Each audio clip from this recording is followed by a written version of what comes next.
Un soplo cardíaco es un signo. La presencia de ictericia, que es la coloración amarillenta de la piel y mucosas cuando la bilirrubina total aumenta mayor a 2 miligramos decilitro. Entonces ese es el concepto de ictericia, un concepto completo. Entonces voy a poder objetivar, voy a poder ver ya sea en la esclera, a nivel sublingual o a nivel cutáneo, ¿no?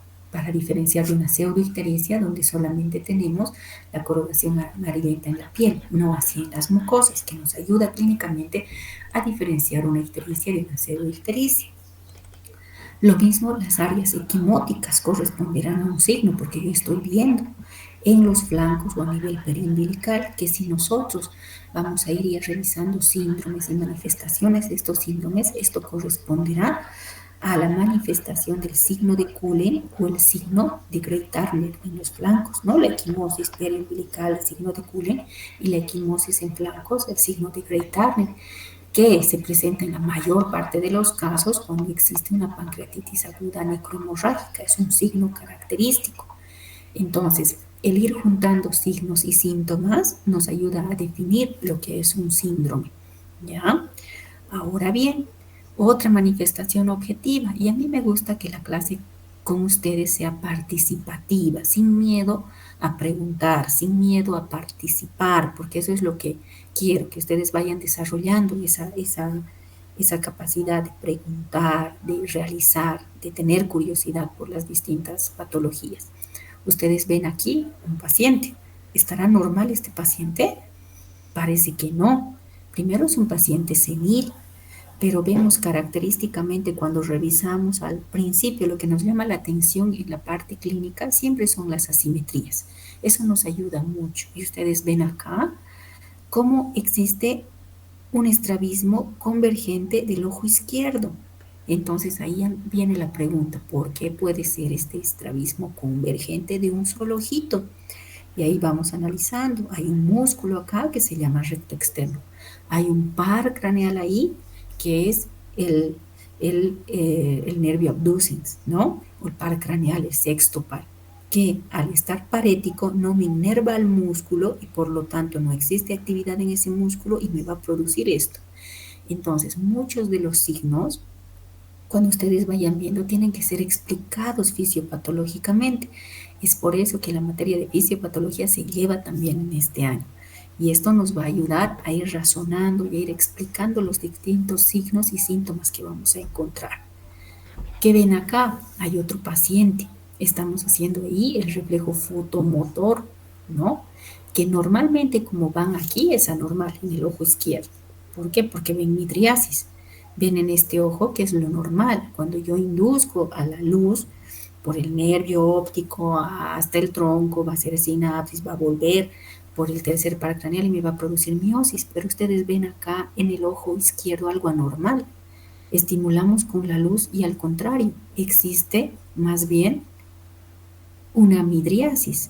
Esto se llama defecto aferente, es la llamada pupila de Marcus-Gunn, que generalmente se produce en cuadros desmielinizantes, cuando la mielina, al existir lesiones en placas, no lleva el impulso nervioso y hace que tarde ese reflejo y se produzca una midriasis. Entonces, esto encontramos, por ejemplo, enfermedades desmielinizantes como la esclerosis múltiple, ¿no? Entonces, ustedes van a ir viendo distintas manifestaciones clínicas que van a ir explicando. Ven ustedes a este otro paciente. Desde la marcha del paciente ya nos va a poder indicar la posible causa, la explicación fisiopatológica. Vemos que el paciente no tiene una marcha adecuada, parece arrastrar los pies. Entonces, esta es una marcha paraparética, pero no solo eso. Ustedes ven que el brazo izquierdo tiene un movimiento, pero el brazo derecho no, parece estar inmóvil, excepto en algunos casos, no hay ese reflejo de braceo adecuado, ¿ven? Entonces ya ustedes van a ir explicando fisiopatológicamente, van a tener diagnósticos diferenciales para realizar sus diagnósticos. Un signo también constituye los hallazgos de laboratorio. Los hallazgos que se encuentran en los estudios de gabinete, como rayos X, ecografías, tomografías, constituyen signos. ¿Por qué? Porque estamos pudiendo objetivar. Esta es una punción lumbar donde vemos el líquido cristal de roca, que en muchos de los casos también cuando roten en hospital van a poder ver, realizar y van a poder observar, van a poder analizar, describir estos distintos signos, ¿ya? Entonces, la reunión de los síntomas y signos corresponden a un síndrome. ¿Y quién estudia los síndromes? Pues la materia de semiología. Por lo tanto, es tan importante esta materia porque les va a ayudar a hacer diagnósticos. Muchos diagnósticos sindrómicos, luego diagnósticos anatómicos y finalmente diagnósticos etiológicos. Y para eso corresponde la confección de la historia clínica. Los síntomas los vamos a poder nosotros caracterizar, llegar a mayor información a través de la anamnesis o entrevista en la historia clínica. Y los signos los vamos a poder explorar a través de la inspección, palpación, auscultación, percusión en el examen físico. Es por eso que en la estructura de la historia clínica consta de dos partes, de la anamnesis y el examen físico, ¿ya? El conjunto, por lo tanto, de los signos y síntomas que están relacionados entre sí y tienen una misma fisiopatología, obedecen y que obedecen a distintas etiologías, a eso vamos a llamar en conjunto un síndrome. Pero cuando este conjunto de signos y síntomas tienen una sola causa, ya constituyen la enfermedad. Entonces ya vamos a llegar al diagnóstico etiológico. Mientras ustedes estudien mayor cantidad de síndromes, ustedes van a tener más diagnósticos diferenciales y menos posibilidad de equivocarse en sus diagnósticos. Por ejemplo, aquí tenemos un signo, van a ver ustedes, ¿no? Un signo, que es el nistagmus. ¿Por qué? Porque estamos viendo, hay un periodo de latencia ahí antes de que aparezca el signo característico, el movimiento oscilatorio, que se va a agotar, ustedes van a ver, va a ir agotándose. Entonces, el signo yo tengo que relacionar con el síntoma por el que viene el paciente. Un síntoma muy mal definido que nos dice todo y no nos dice nada al final es el síntoma mareo, algo que yo no veo, pero lo que sí voy a ver va a ser el signo. Y cuando hablamos de mareo, como vamos a ver, nos vamos a referir a miles de cosas. Y cuando buscamos al signo, el signo característico del nistagmus, también ustedes van a aprender a diferenciar de acuerdo a la latencia, si se agota o no, la dirección, etcétera, a qué tipo de nistagmo corresponde, y eso les va a ir clasificando a nistagmos centrales, a nistagmos periféricos, y al mismo tiempo ahí clasificar distintas etiologías, ¿ya? Entonces, el objetivo de la semiología para ustedes, doctores, va a ser llegar a conocer estas manifestaciones clínicas para llegar a un diagnóstico. Imagínense lo importante que es esta materia y es el pilar fundamental para cualquier otra materia que ustedes lleven en este año y en años posteriores, ¿ya? El diagnóstico, cuando ustedes van a llegar a hacer su historia clínica, su primera historia clínica y luego 20.000 hasta que lleguen a ser viejitos, ustedes van a llegar siempre a tener primero un diagnóstico sindrómico, por ejemplo, síndrome de insuficiencia cardíaca. Luego harán un diagnóstico anatómico. ¿Dónde está el defecto anatómico que está produciendo ese síndrome? Por ejemplo, puede ser una valvulopatía mitral, ya sea de estenosis o insuficiencia, dependiendo de los hallazgos clínicos. Y finalmente el diagnóstico etiológico, que ha causado ese daño en la válvula mitral. Será una endocarditis infecciosa, será un defecto anatómico de nacimiento, etc. Entonces, siempre vamos llegando a distintos grados de complejidad hasta llegar al diagnóstico de precisión. Lo mismo ocurrirá con manifestaciones como cefalea, que es dolor de cabeza y fiebre. Si solo hablamos de cefalea y fiebre, tenemos multiplicidad de síndromes, ¿no? Desde un resfriado común, una manifestación clínica de un cuadro viral, bacteriano, micótico.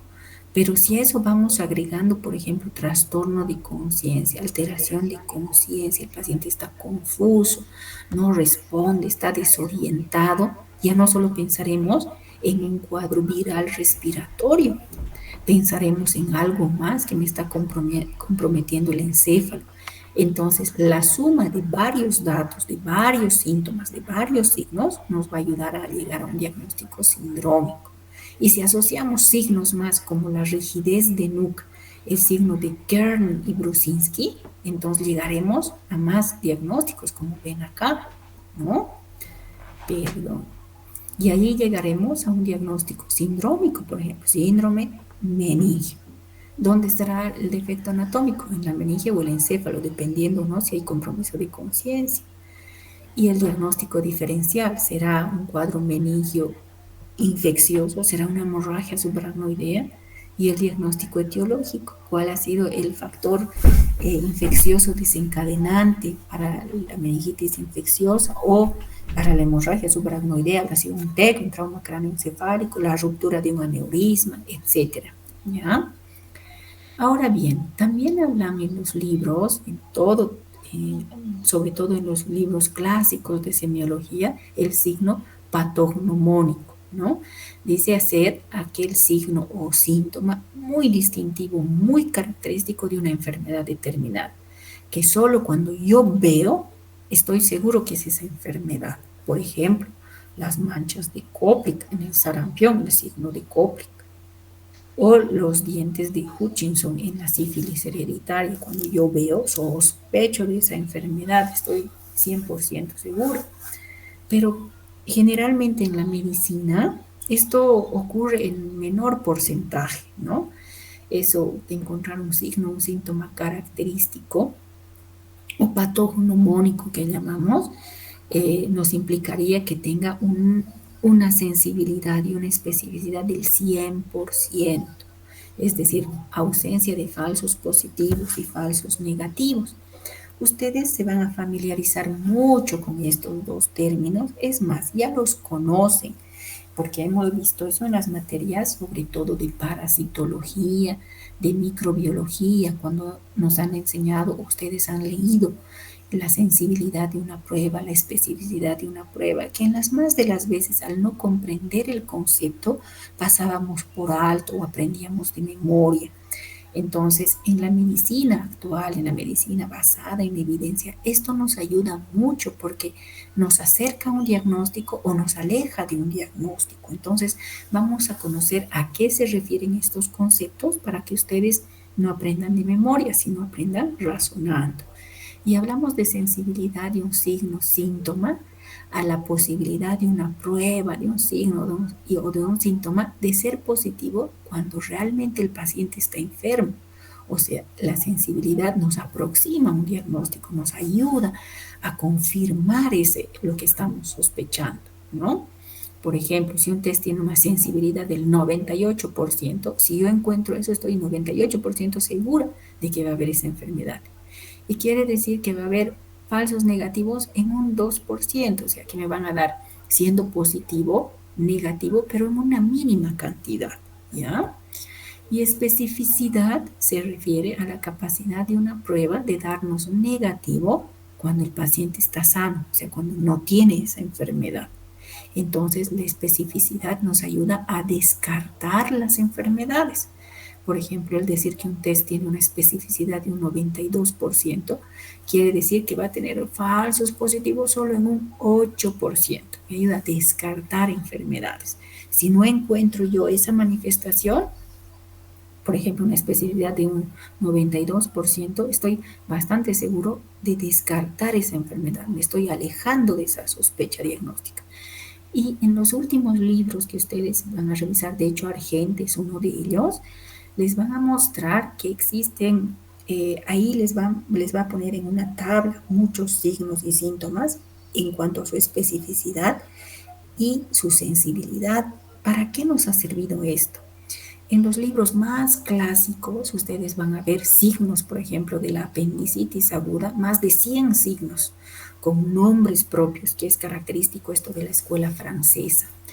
Pero cuando han hecho estudios, han visto que muchos de estos signos no eran tan específicos o no eran muy sensibles, entonces se han ido reduciendo a pocas manifestaciones, pero que me aproximaban más al diagnóstico.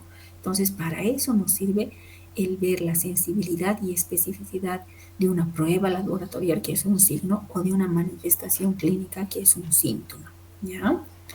El signo de Babinski característico, por ejemplo, al hacer el borde externo, al hacer el estímulo y ver la hiperextensión del primer ortejo, por ejemplo, nos dice que este signo tiene una sensibilidad del 84%, pero vean ustedes cómo salta la especificidad en un 99%. ¿Qué quiere decir esto? Este signo nos ayuda a excluir la lesión piramidal. Es decir, si alguien me dice esto es una lesión de primera neurona, pero yo no encuentro un signo de Babinski, estoy 100% segura de que no corresponde a una lesión de primera neurona. Me ayuda a descartar enfermedad, porque la especificidad es alta de este signo. Lo mismo pasará como cuando veamos insuficiencia respiratoria y tromboembolismo pulmonar, por ejemplo, como el dímero D nos ayuda a descartar presencia de coágulos, tiene una especificidad alta, aunque tiene baja sensibilidad. ¿Ya? Esto a medida que vayamos viendo, vayan rotando ustedes y vayan leyendo la sensibilidad y especificidad de cada signo síntoma, se les va a hacer más familiar. Y precisamente esto nos ayuda en la llamada medicina basada en evidencia, porque nos ayuda a hacer esa utilización, a utilizar siempre de forma juiciosa toda esta evidencia científica en base a estudios realizados para tomar decisiones, las mejores obviamente, para el cuidado del paciente. ¿Ya?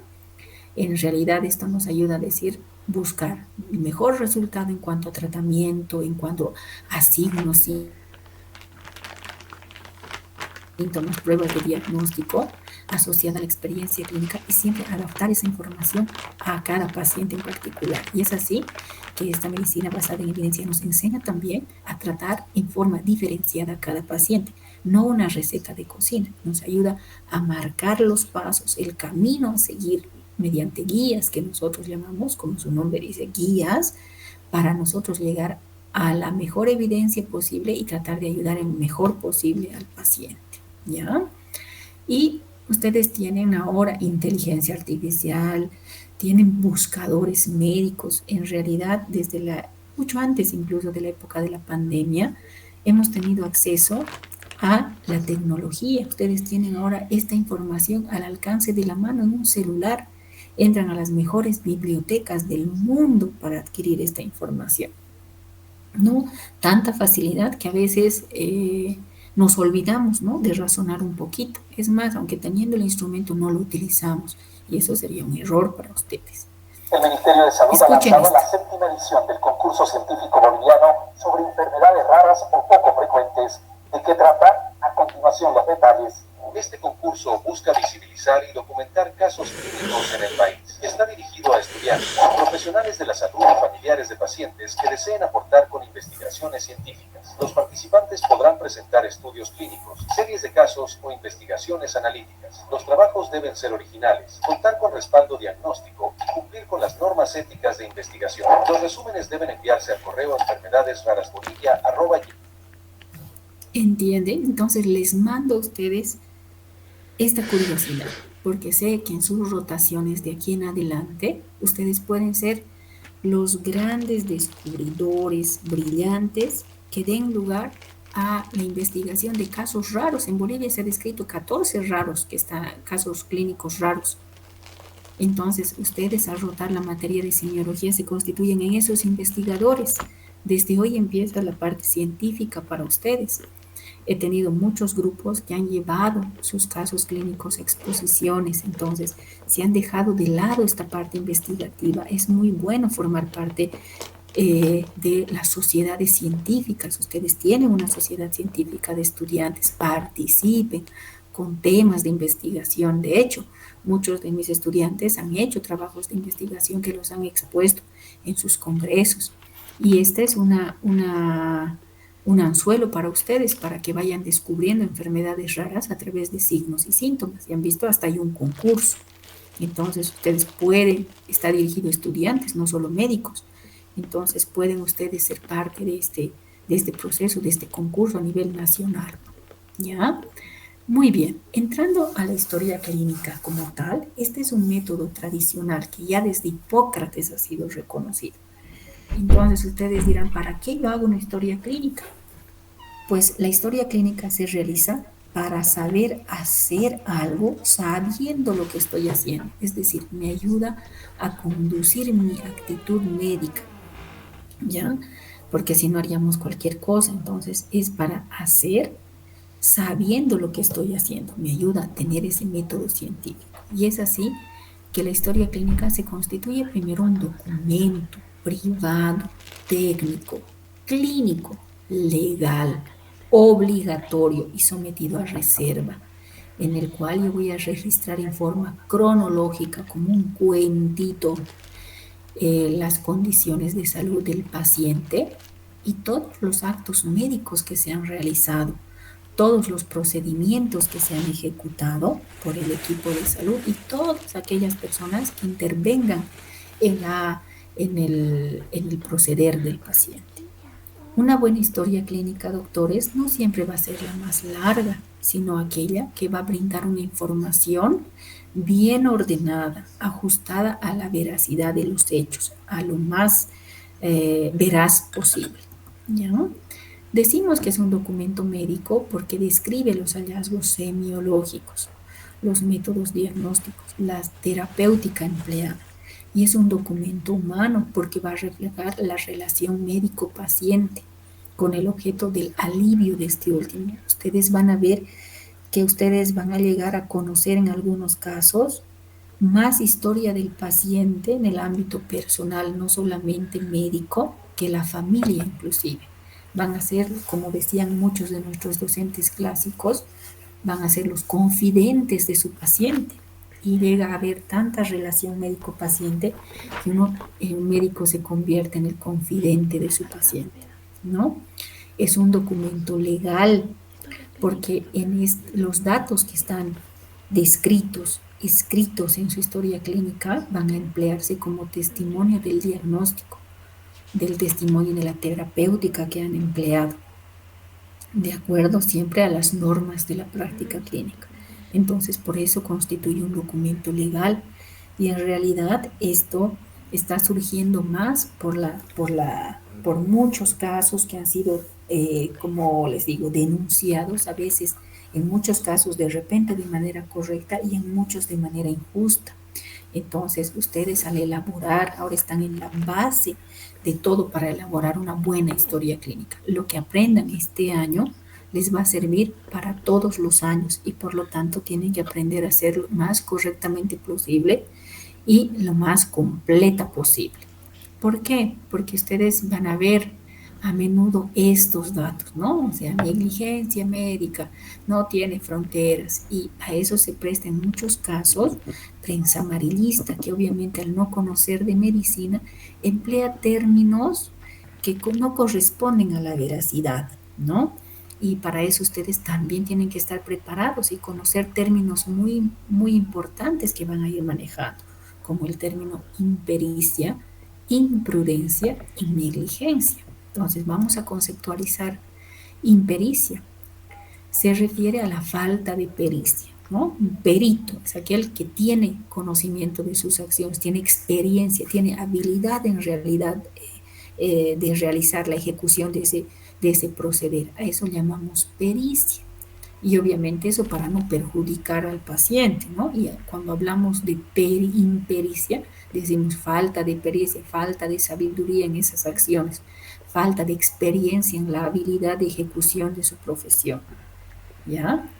Imprudencia se refiere a no tomar precauciones para evitar un riesgo, ¿no? O una forma de actuar en forma precipitada, temeraria, ¿no? Sin ver los riesgos que puedan inducir, ¿no? Por ejemplo, yo soy médico clínico, mi experiencia, mi habilidad va para diagnósticos clínicos, para tratamientos clínicos. De repente, como médico general, he rotado cirugía, he entrado a cirugías, pero no tengo pericia en la parte quirúrgica. No me voy a atrever a entrar a operar un apéndice porque no tengo pericia, no tengo habilidad de ejecución en eso. Y si entraría sin tener esa pericia aproximada, diría, no, yo soy médico, sé operar y tengo que entrar a operar, estoy además cometiendo imprudencia, no estoy tomando esa precaución para evitar ese riesgo, ¿no? Y negligencia se refiere a no cumplir las normas que rigen nuestra profesión. Es decir, es dejar de hacer o hacer lo que no debo de hacer, ¿ya? Es no guardar precaución o tener indiferencia por el acto que yo estoy realizando. La negligencia puede ser sinónimo de descuido también u omisión, ¿ya? Y ustedes van a ver que en muchos de los casos, cuando muchos de comunicadores, porque en realidad parece actualmente cualquier persona puede agarrar el micrófono y salir en la tele, como ustedes van a ver, estos conceptos no son adecuadamente utilizados, ¿no? Todo es negligencia. Y ustedes van a ver con estos conceptos que no todo es negligencia. En algunos casos sí puede haber impericia, puede haber imprudencia, ¿no? Pero en ningún caso, y peor todavía, dolo, el querer hacer un acto clínico para perjudicar directamente al paciente, como decir, paciente es alérgico a la penicilina, no, pónganle la penicilina, ¿no? Entonces, no, el médico nunca actúa con dolo, nunca actúa con maldad. Entonces, estos términos ustedes los tienen que saber porque van a enfrentarse en su actividad médica todo el tiempo. Si ustedes no tienen el conocimiento necesario, obviamente pueden incurrir en esto. La ficha clínica como tal, doctores, van a ver que vamos a tener una ficha clínica de hospitalización que vamos a revisar hoy con mis estudiantes, por ejemplo, y la ficha de consulta externa. Ambos constan de un motivo de consulta, de una anamnesis o entrevista donde van a ir teniendo el primer contacto con su paciente y el examen físico que van a ustedes realizar a través para tomar otros datos, signos asociados a la enfermedad actual, a la entrevista. En la ficha de hospitalización tienen además evoluciones donde van a aprender a ver al paciente día tras día cómo va evolucionando, va en deterioro o va en mejoría. Van a ver las indicaciones médicas que uno pone diariamente, van a reportar, van a verificar los exámenes o resultados clínicos que son signos y finalmente cuando concluye la atención del paciente harán una epicrisis que es un resumen de todo el proceder médico, ¿no? Y en la consulta externa también, ¿no? De repente en forma más breve y de repente acá vamos a utilizar no la historia clínica tradicional, sino la historia clínica basada en evidencia, que ustedes también van a aprender a realizar. Vamos a irnos ahora a la anamnesis. Esta es la estructura de una historia clínica, ¿no? La anamnesis o interrogatorio que consta de estas partes y el examen físico para los signos asociados a este interrogatorio. Ojo, que en muchos casos el motivo de consulta también puede ser un signo, ¿no? Y a medida que nosotros hagamos el interrogatorio o anamnesis, vayamos sacando otros datos de otras patologías que de repente el paciente lo estaba pasando por debajo, no era relevante para él esa información, pero para la parte clínica del médico sí, ¿no? El interrogatorio nos ayuda con los síntomas y el examen físico con los signos, ir a objetivar eso, ir a ver el soplo, ir a escuchar el soplo, ir a palpar el área de dolor, etcétera, el inspeccionar la presencia de petequias, equimosis, etcétera. ¿Ya? Yo me voy a basar en estas dos clases a la anamnesis, ¿no? El examen físico lo van a ver con doctor Durán. El interrogatorio anamnesis retrae al paciente para hacer memoria aquella manifestación clínica que lo ha traído como motivo de consulta. Ahora bien, para la anamnesis existen preguntas, ya sea dirigida o una anamnesis abierta. Ojo que en la anamnesis abierta que nos dice, ¿no? El médico debe escuchar al paciente, debe tratar de escuchar. Esto también tiene una limitación, ya que en muchos casos podemos perder horas y horas sin un dato característico. Entonces ahí tenemos lo que llamamos la anamnesis dirigida, que además se va a completar con la revisión por sistemas. Y siempre tiene que tener un orden, debe haber un orden establecido. Si no tenemos un orden, vamos a volver con el mismo paciente 10 veces y no vamos a tener la información necesaria. Por eso que ustedes deben mantener un orden de cada signo o síntoma para saber qué preguntar. ¿Y cómo saber esto? Es con la lectura. Cuanto más signos, síntomas, síndromes, lean ustedes, van a caracterizar mejor, van a tener un mejor orden para preguntar específicamente lo que quieren saber.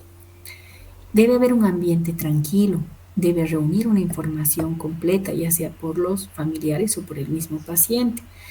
Ahora bien, existe una pregunta bien frecuente. Vamos a poner los datos positivos, pero también los negativos. Eso va a depender de ustedes, cuánto quieren aproximarse al diagnóstico o alejarse de él. Entonces, en algunos casos es muy importante poner los datos positivos, pero también los negativos para alejarnos de un diagnóstico, ¿ya? Ahora bien, el lenguaje que ustedes van a emplear no va a ser el lenguaje técnico médico, porque el paciente puede no entenderles.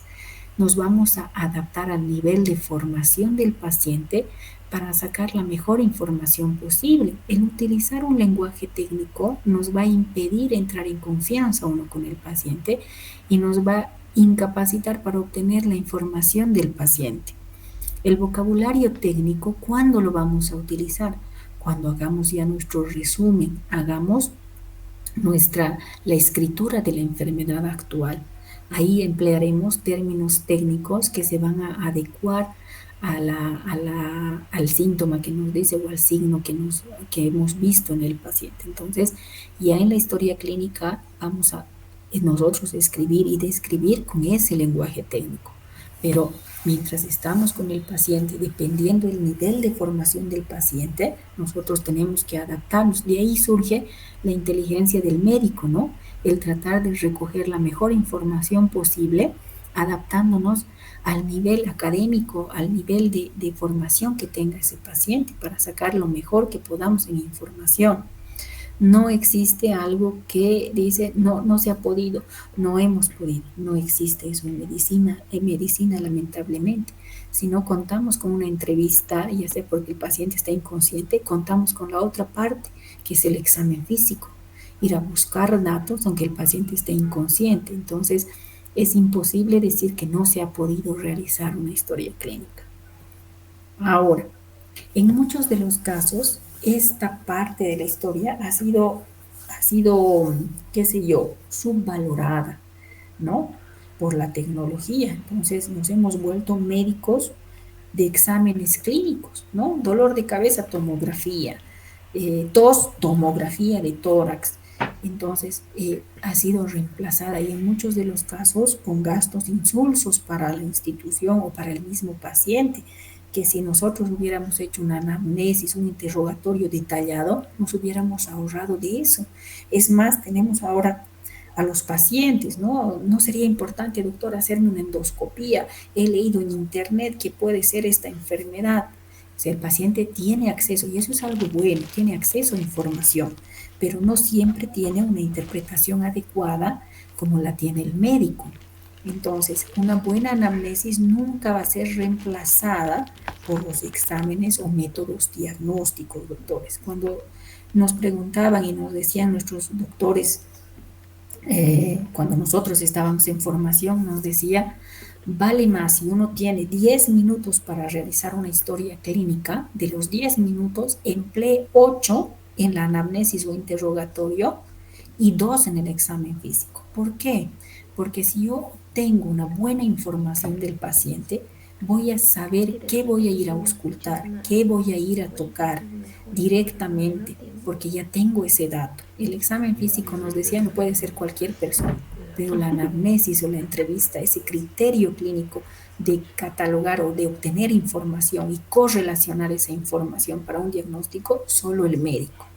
Entonces, no siempre es bueno más medicina, esa no es muy buena medicina, ¿no? Entonces, a veces en la parte simple está el diagnóstico, que irnos a métodos diagnósticos que además, en vez de ayudarnos al diagnóstico, nos van a alejar, nos van a producir confusión, van a causar trauma al paciente. Entonces, depende mucho del interrogatorio, muchos de los diagnósticos que vamos a realizar el paciente, ¿ya?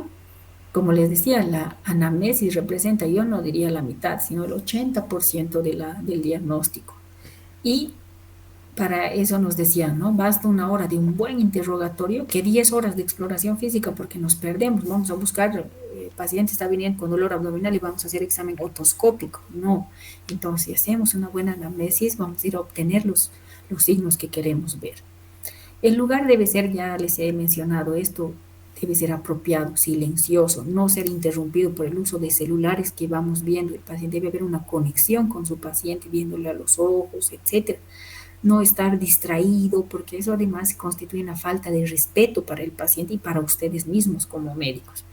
Deben tener su material adecuado para poder realizar alguna exploración en su momento.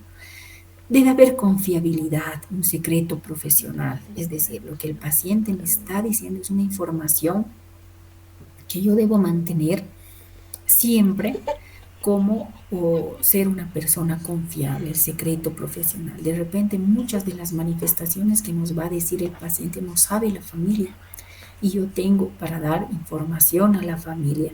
Evidentemente lo más veraz, siempre tener esa confiabilidad con el paciente, tener esa autorización del paciente, ¿ya? Por lo tanto, el médico que va, el profesional médico debe ser honesto, debe ser respetuoso con su paciente, ¿no? Y obviamente tiene que tener un nivel de conocimiento para poder adquirir esta información. Debe haber un ambiente tranquilo, ¿ya? Y tranquilidad se refiere no solo, y ustedes acuérdense, el paciente ya está estresado por su enfermedad.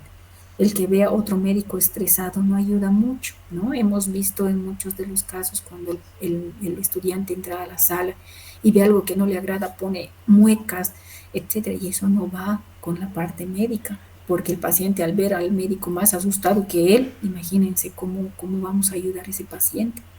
Entonces de ahí viene el médico, cómo tiene que actuar en distintos casos.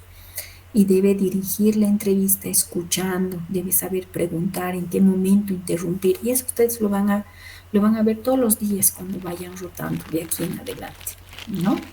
La anamnesis o entrevista consta de estas partes, doctores. La identificación de los datos estadísticos, va a haber una anamnesis próxima de la enfermedad actual, que es la parte más importante de la entrevista o anamnesis, la anamnesis remota, que nos va a decir los antecedentes del paciente, pero no solo del paciente, sino también de su familia.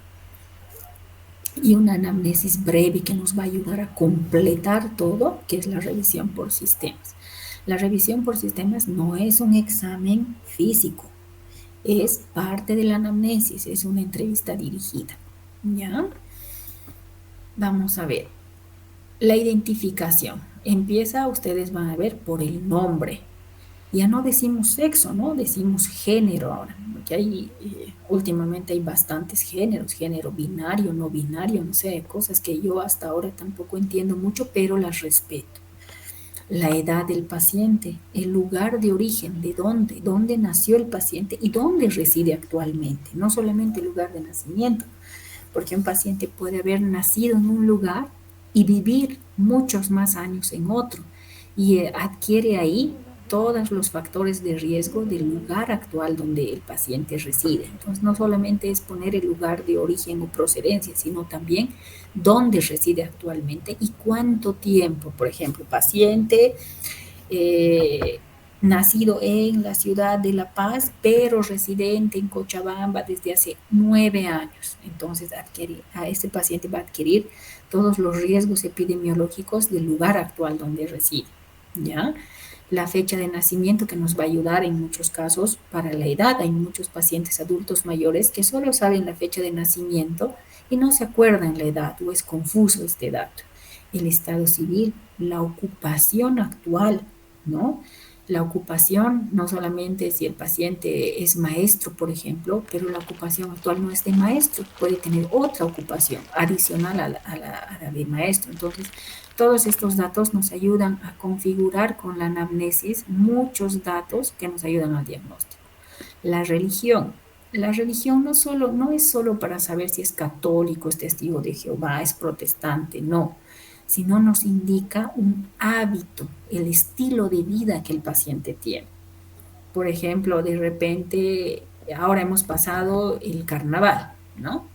que van, beben, bailan, etcétera, en una determinada religión. Tienen un hábito, un estilo de vida, ¿no? No necesariamente saludable respecto a otro, donde, por ejemplo, no comen carnes rojas, no permiten transfusiones. Entonces, todos esos datos nos ayudan, no solo para el diagnóstico, sino también para la conducta que vamos a tomar a futuro.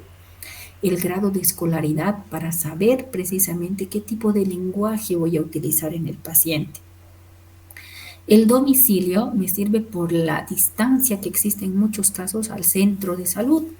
Si un paciente viene con dolor torácico no bien aclarado, tendré que saber dónde es el domicilio para ver si ese paciente se va a descompensar, está cerca un centro clínico para dejarlo de alta o dejarlo hospitalizado, porque no va a llegar el paciente si tiene un domicilio muy lejano al centro de salud, ¿no? El familiar que está a cargo, con quién vive el paciente, quién es el responsable del paciente, tengo que saberlo, ¿no? La fecha en la cual estoy realizando la historia clínica y quién ha realizado la historia clínica, ¿no? Tenemos actualmente en muchos casos historias clínicas sin identificación. No es con la finalidad, en muchos casos los internos tienen miedo, ¿no? Ser identificados porque habrá algunos errores que corregir, etcétera. No, sino para saber, un paciente puede haber llegado en un determinado estadio clínico y cuando va el médico tratante lo encuentra en otro, entonces necesita la información del que ha realizado la historia clínica para tener algunos datos extra que de repente no han sido tomados en cuenta y poder ayudar mejor al paciente. ¿Ya? Vamos a ver la fuente de la historia. La fuente de la historia forma parte de la anamnesis, indica, puede ser el mismo paciente, pueden ser los familiares del paciente, pueden ser personas no familiares del paciente, pero lo conocen mejor que los familiares, ¿no? Y esta historia puede tener confianza, puede no tener confianza o ser de confianza relativa, dependiendo, por ejemplo, un paciente que llega en estado etílico después de haber ido al carnaval, de repente la fuente de la historia va a ser el paciente, pero no va a merecer confianza porque el paciente está ebrio. En todo caso, ahí la fuente de la historia y quien va a merecer confianza de repente va a ser el acompañante del paciente. Entonces debe ser anotado esto también en la historia clínica. Fuente de la historia y la confianza que merece. Puede ser el mismo paciente que merece confianza, el familiar del paciente que no merece confianza, el vecino del paciente que merece confianza. Entonces, ustedes van a ir viendo, van a ir discerniendo eso a medida que hagan sus historias clínicas. El motivo de consulta. ¿Cuál ha sido el motivo, el problema por el cual ha requerido sus servicios? Ha visitado a un médico. Y esta es la parte muy importante de la historia clínica porque en base a este motivo de consulta yo voy a redactar la enfermedad actual. Como les dije, el motivo de consulta en más del 90% cuando ustedes han ido al médico ha sido dolor. Si no hay dolor, generalmente la gente no va a buscar al médico, no va a ayuda. Actualmente, un poquito eso se ha invertido, porque como tenemos tecnología, el paciente ha adquirido esa curiosidad, gracias a Dios, de decir, no puedo tener esto, he leído esto, entonces hace que el paciente busque ayuda sin necesidad de tener dolor, y eso es algo bueno para el médico, ¿no? Ahora, el motivo de consulta es el problema principal, como les he dicho, ¿no? Y ojo, siempre tenemos que tener en cuenta cuándo vamos a utilizar términos técnicos y cuándo no. Ustedes van a ver en los libros clásicos de semiología, nos dice, deben poner el motivo de consulta en los términos del paciente, lo más adecuado. Y es cierto, ¿ya? Es cierto, pero con una ligera interpretación de repente. Hay términos, hay síntomas que son muy mal definidos. Por ejemplo, adormecimiento. ¿Qué tiene usted? Adormecimiento en la pierna. ¿Pero qué es adormecimiento? Si yo les pregunto a ustedes qué es adormecimiento, muchos me van a conceptualizar de diferente manera. Algunos me dirán es falta de sensibilidad, otro me dirá es falta de fuerza, otro me dirá es cuando siente un hormigueo, otro me dirá es cuando no siento cuando me toco, ¿ven? Entonces tiene distintas interpretaciones porque son síntomas ambiguos. Entonces, cuando decimos que se aproxime a lo que realmente el paciente se refiere, es eso, ¿no?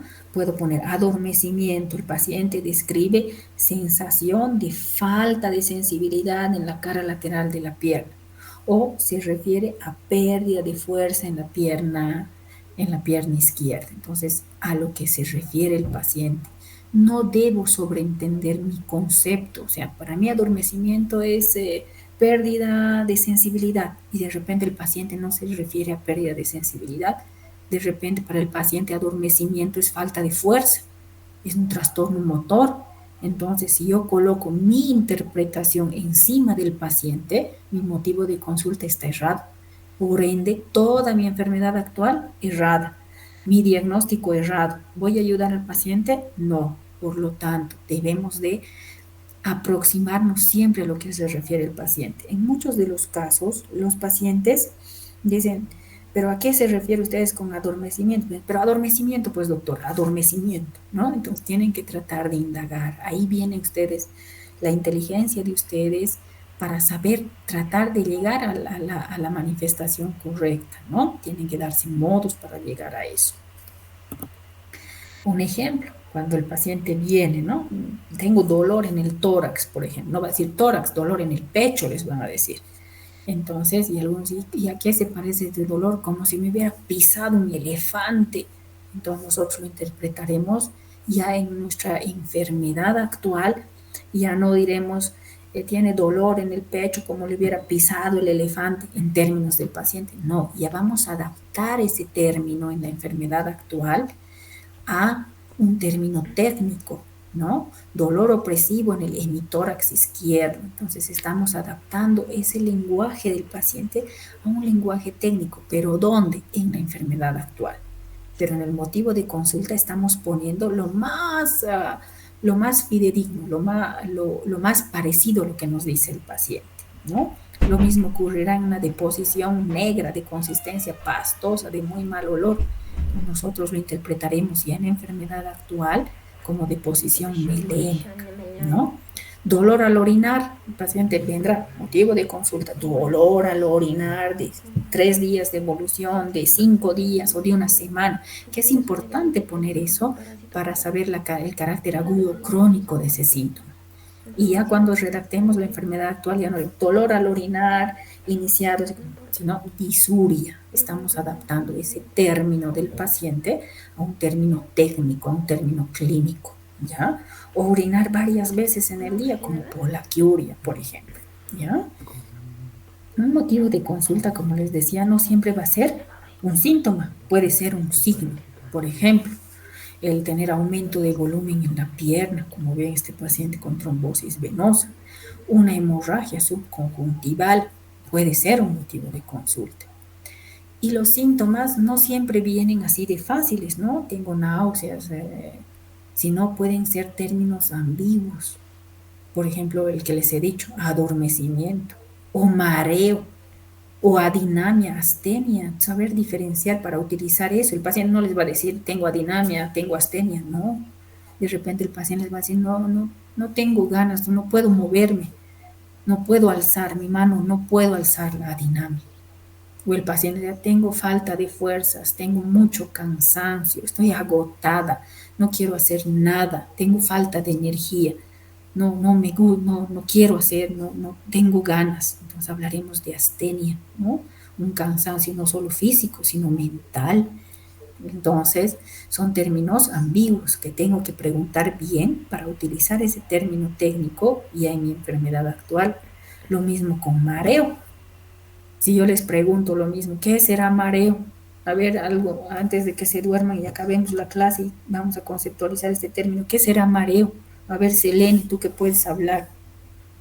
¿Qué será mareo? ¿Qué sientes tú cuando es mareo? A ver, ¿alguien ha tenido mareo alguna vez? Yo creo que muchos ahora, después de carnaval. ¿Están en la clase o se están durmiendo? Vamos, doctores, ¿qué es mareo? Tienen el micrófono. ¿Nadie? Todos han tenido... Doctora, sería una pérdida del equilibrio, prácticamente. Ya, pérdida de equilibrio, estoy de acuerdo. A ver, otra persona, ¿qué será mareo? Para la doctora ha sido pérdida de equilibrio, mareo. O para Puede otra ser que persona, ¿qué una será? persona siente que se está a punto de desmayar, más o menos. O algo Ya, ha aturdido. bailado mucho, mucho caporal. De pronto ya sientes sensación de caerse. Perfecto. Otra cosa, otra cosa que catalogan mareo, ¿qué será para Eh, cuando ustedes? una, cuando una persona siente que le giran las cosas a su alrededor. Ya, giros para otra persona puede ser. Le dice, ¿pero qué es mareo? Pues me giran pues las cosas, doctor. Ah, entonces ven que este término, a ustedes que son médicos, significan varias cosas. Por lo tanto, es un término que nos dice muchas cosas, pero al final no nos dice nada. Y evidentemente han estudiado este signo hace muchos años, este término, ¿no? Y dice, como ustedes, lo mismo han catalogado. Algunos se referían a mareo y decían, ¿qué es mareo para usted? Me giran las cosas, me giran las cosas, me está girando ahorita, no pueden ni pararse. Entonces eso nosotros llamamos vértigo, por ejemplo, que puede ser central, periférico, como ustedes ya vamos a ir viendo. Otras personas dicen, como ha dicho la doctora, ¿no? No sé, cuando estoy caminando, me voy a un lado, doctora, estoy caminando y siento que me estoy yendo a un lado, tiene desequilibrio, tiene inestabilidad en la marcha. Para otros, como ha dicho la doctora, he ido a bailar caporal, doctora, pero de pronto ya se me ha nublado la vista y ya no me acuerdo. Lipotimia, ¿no? Para otros dice que era un mareo mal definido, no ha sabido definir, mi cabeza es como si estuviera grande, está pesada y definen a eso mareo. Entonces, para poner aquí el motivo de consulta, ustedes tienen que definir evidentemente a qué se refiere con mareo. ¿Qué es mareo para ustedes? El paciente dice, tengo mareo. ¿Qué es mareo? ¿Qué siente? Entonces, eso nos va a ayudar a definir y ayudar mejor al paciente. Por ejemplo, si yo pienso en vértigo, ya mi cabecita estará pensando, ¿será un trastorno auditivo del sistema vestibular? ¿Será algo cerebeloso? ¿No? Entonces ya tengo que ir a ver cosas. Si me dice desequilibrio, tendré que decir qué me controla el equilibrio, a ver la vista, el oído, el cerebelo, los cordones posteriores, los fascículos de Golgi y de Buda. Entonces ya voy pensando cosas, ya voy pensando posibles causas. Si es lipotimia, el paciente estaba bailando, caporal de pronto se ha nublado, se cayó, se desplomó, pérdida de conocimiento. ¿Qué podrá hacer? ¿Será una crisis? ¿Será un cuadro cardiológico que ha latido rápido el corazón, ha tenido menos fracción de eyección, no ha tenido flujo cerebral sanguíneo a su cerebro, se ha desplomado? Algo cardíaco. Y si es un mareo mal definido, generalmente en las personas que son ansiosas, depresivas, entonces estos términos, si yo los identifico bien, voy a ir a buscar la causa en mi enfermedad actual. Pero si yo no defino bien a lo que se refiere el paciente y yo digo, ya, mareo, debe ser vértigo, vértigo, y yo estoy definiendo mi motivo de consulta y no la del paciente. Entonces, poca ayuda para el paciente, se van a equivocar su enfermedad actual, su diagnóstico es raro y no van a ayudar al paciente. ¿Ya? Muy bien, doctores. En la enfermedad actual, que voy a quedar ahí, es que tengo que dar en 2 clases lo que tenía que dar en 3, voy a quedar aquí, la enfermedad actual, que de repente es la parte más importante de toda la historia clínica, porque vamos a caracterizar síntomas y entre estos casos el dolor. Y tienen un mnemotécnico, las 4 A's y las 3 C. Área, agravantes, atenuantes, acompañantes, la cantidad, la intensidad del dolor, la calidad. Pero yo aquí quiero que aprendan no solamente eso, sino también a interpretar la parte fisiopatológica para no equivocarse ni errar su diagnóstico. Nuevamente, doctores, bienvenidos al 3er año de medicina, la parte más cargada que dicen otros, la parte más fea, y yo les digo la parte más hermosa de toda la carrera de medicina, porque ahí se van a sentir médicos, van a estar en contacto con los pacientes por primera vez, van a ser confidentes de su paciente y es la parte más bonita. Y la materia de semiología es la ciencia que les va a ayudar a diagnosticar, por lo tanto, a investigar, a ser curiosos. Así es que bienvenidos, los espero ahora en mi clase de semiología también al grupo correspondiente. Muy buenos días, doctores, los espero el día miércoles. Muchas gracias. Bueno, muy bien. Antes de que se pueda marchar, quiero agradecer a la doctora Shirley por la clase inicial de la materia de semiología, la clase teórica. Espero que no se vayan todavía. Les voy a dar algunas palabras más de introducción en esto y de información. Entre aquellas, pues el que puedan ustedes mantener una asistencia así masiva como la de ahora, probablemente ya sea en Meet o ya sea en Zoom, donde tal vez puedan entrar más compañeros a la clase, porque en Meet una de las limitantes es la cantidad de gente que puede entrar, y esto tal vez quita el interés para poder participar. Bien, entonces la primera clase y el primer bloque de clases son estas clases teóricas, que son las clases de lunes, miércoles y viernes, en las cuales se está desarrollando la parte inicial y conceptos generales de la semiología.